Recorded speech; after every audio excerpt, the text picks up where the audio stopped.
Alright everybody, now we're going to do a little bit of script liner work this time. And want to lay out some black and a little bit of red and a little bit of orange. And we're going to lay out a pole for a bird to sit on so that you can add a little bit of something besides just the sunset. Want to add a little bit more interest in there. Maybe some wildlife. And if you've ever been to the beach or a bay area, somewhere like that, or a swampy area, and you'll notice birds always like to perch on tree limbs or you know, old pier poles and stuff like that. So you want to pick up some red and some black, and it doesn't have to be mixed perfectly. You can just kind of pick it up on your brush just like that, so that it's kind of marbled looking. And you pick a spot. We'll say right here is good. We'll come in just like that. You don't have to go all the way to the bottom. In fact, you can start from where the top of your pole would be. And remember, if it's leaning over a little bit, then and it's an old pole, and it's like a something that's been there for a while. It's not going to be perfectly straight like it was whenever they first built it, so you don't have to lay this out perfectly. Just get a general guide, because a lot of poles were made from like old trees and stuff, and they didn't bother making them perfectly like they do these days. So you can just kind of lay something out just like that, and the paint will get thinner and thinner as you go towards the bottom of it, and that's okay. And you do it just like that. Now, I've got a whole bunch of fine detail brushes over here that I like to use. I got a whole jar of them. You can see a whole ton of them. And you want to pick the right one, because we're going to do a bird. You want to pick one that's got a fine point to it. I might have to use one of these new ones like this. And you want to pick a brush that has a really fine point, just like this. I don't know if you can see it or not, but it's really small, and it's fairly flexible. It's not a, and it's real small. You can see in comparison to my other brush how it's really small. And remember that birds have a hinge in their legs that are backwards from people, most of them. So this time when you pick it up, you want to kind of roll it around here on your tray so that you get a good uniform color. And kind of come out and lay a really fine line. And you want to be kind of careful with this and take your time. Don't get in a rush. And then you just draw out the general shape of a body. Remember, he's got a round belly. And you want to come up just like that. Make kind of sort of a football shape. Just like that.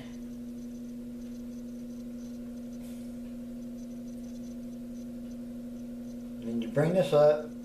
Now, a lot of coastal birds, they have kind of longer necks.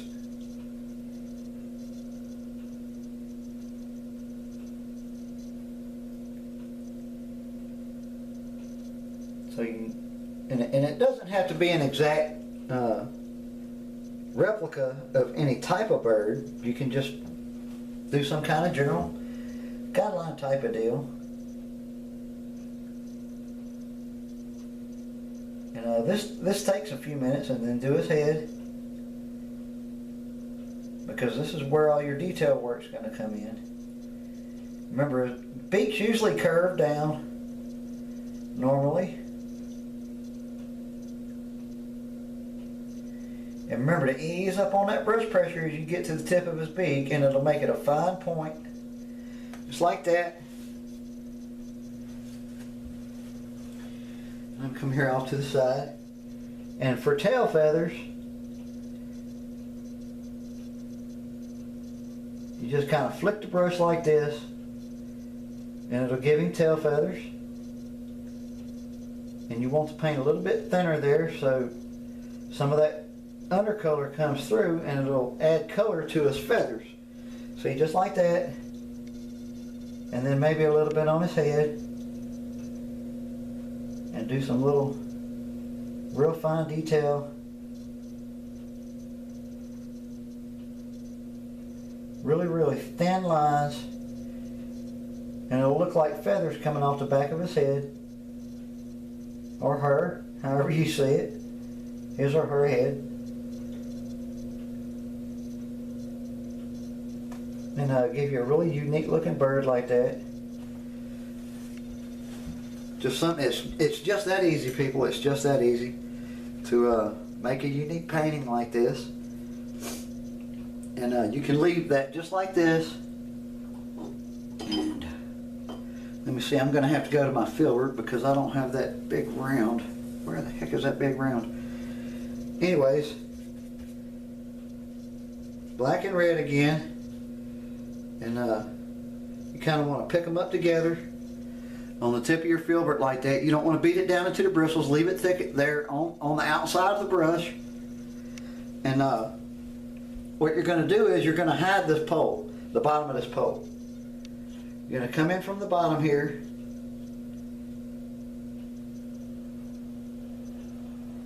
Just like this.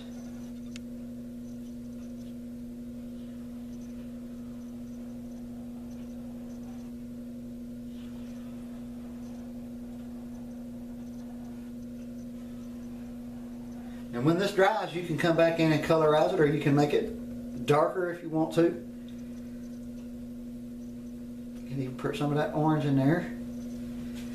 And as you come out here. Now, a cattail always has that kind of thick on the top.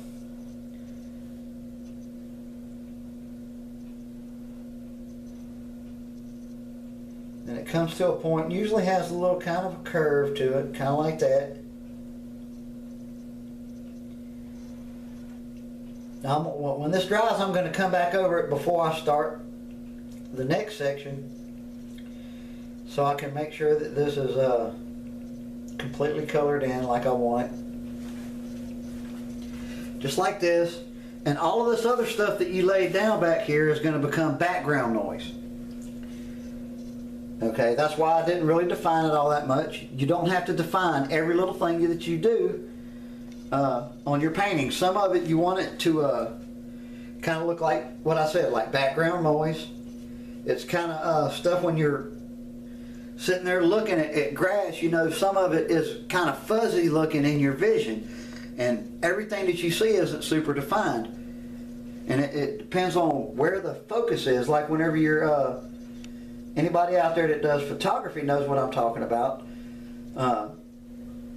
Some of it's going to be in focus and some of it's going to be out of focus. And so you want that. You want that in your painting.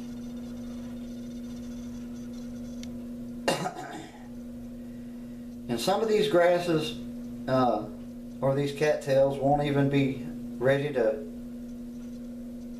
come completely out like that one. So you do something like that, and they always usually grow up in a sheath, and it'll have leaves coming off, like kind of like a corn stalk, sort of, kind of. So you'll want to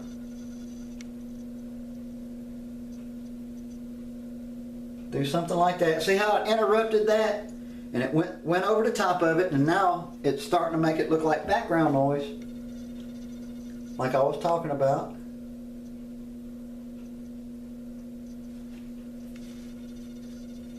You know, you just work your way all the way across.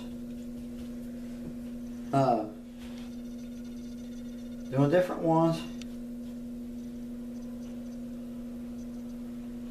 And in different spots.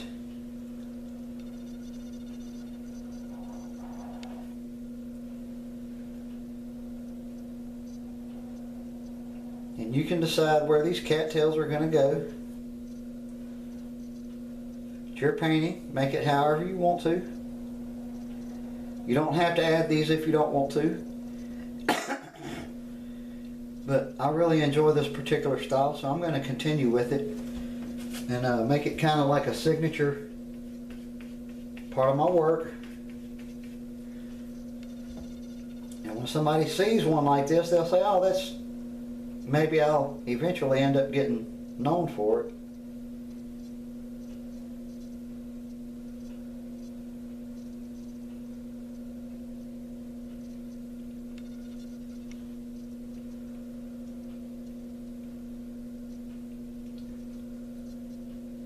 And remember, like I said, to ease up on your brush pressure as you go. And you're just doing a general guideline right now. Like I said, we're going to come back in and colorize these later, according to where the light's coming from. Now, you spent so much time on these waves, you don't want to completely cover those up. So, some of these, you turn your brush sideways instead of fat like this. You want to turn it sideways, and you can do some smaller ones. Some smaller grasses coming up.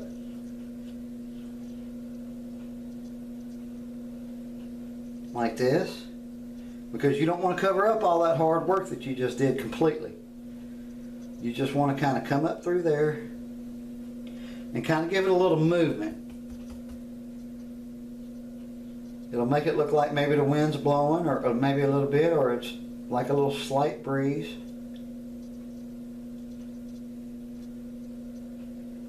And when you go over the top like that, it sets everything back and it gives you that depth that you're looking for in your painting.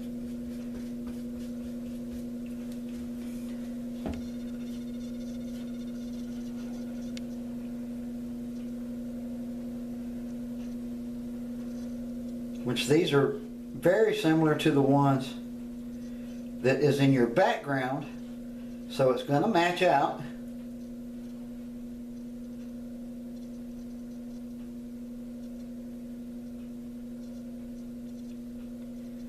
See, I still got a good bit of work to do on this painting, but you can already see how it's starting to set all this into the background.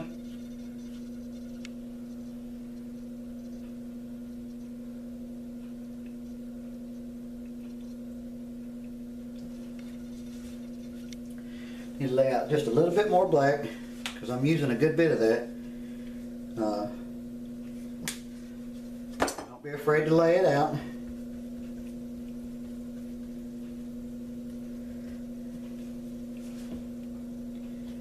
And like I said, on the fat ones,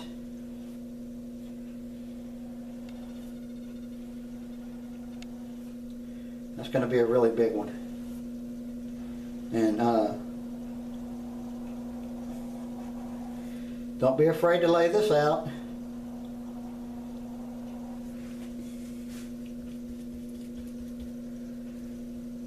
Because it's going to set the overall mood of the painting. Like you're sitting right there at the beach, looking through these cattails at the waves breaking over.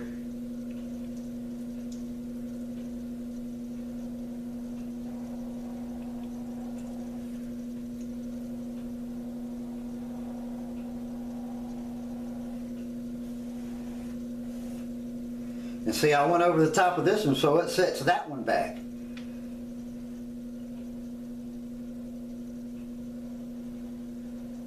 And this is how you get your depth in your painting, is by stacking color on over other colors. Like all this is really bright and this is really dark. So when you set this dark over the top, it pushes all that back.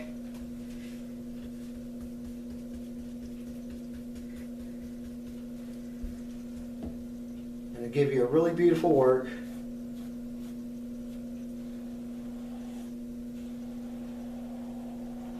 Now in my videos that I speed up, it doesn't look like it takes this long, but it does.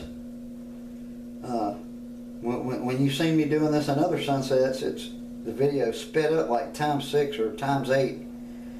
So it looks like I'm doing it quickly, but I'm not.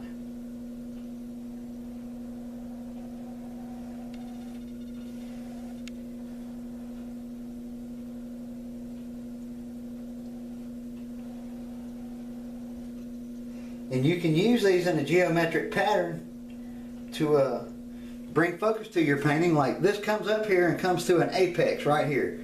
You've got this bird in the middle, so your focus is right there. That's why I'm putting the focus at, right there in the center of the painting. And it almost makes people look at it whenever it's hanging up on a wall or in a gallery or something, and people will walk by and say, wow, where'd you get that? And you say, I made that. They'd be like, wow, you're really talented.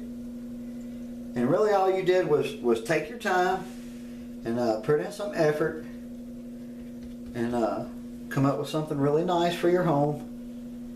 And that's all it really takes. And see how that brush spread out whenever I pushed on it easy, and then you turn your brush sideways as you're moving.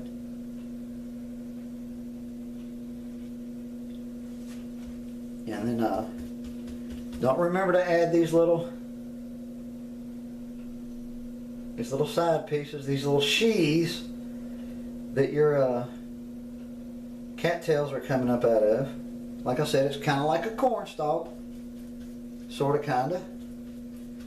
And I know a lot of people have seen corn growing everywhere, so it's really not that hard to imagine what that would look like. Anyway, I'm going to continue along with all of this, and you want to kind of come in the side, and you can do one in here and have like a, let me show you what I'm talking about. I was wanting to pull one from here a little bit fatter.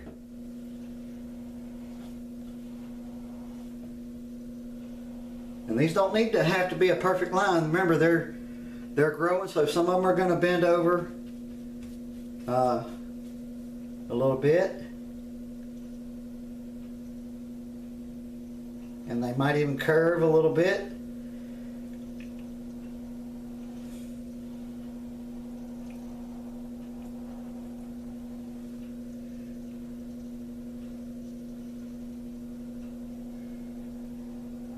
And then you'll have the head of that cattail kind of going out of the picture.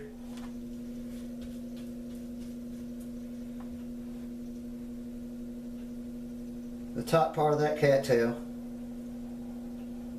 And so you won't have to define that at all, because it leaves the picture, leaves the painting, and it makes it look more real that way.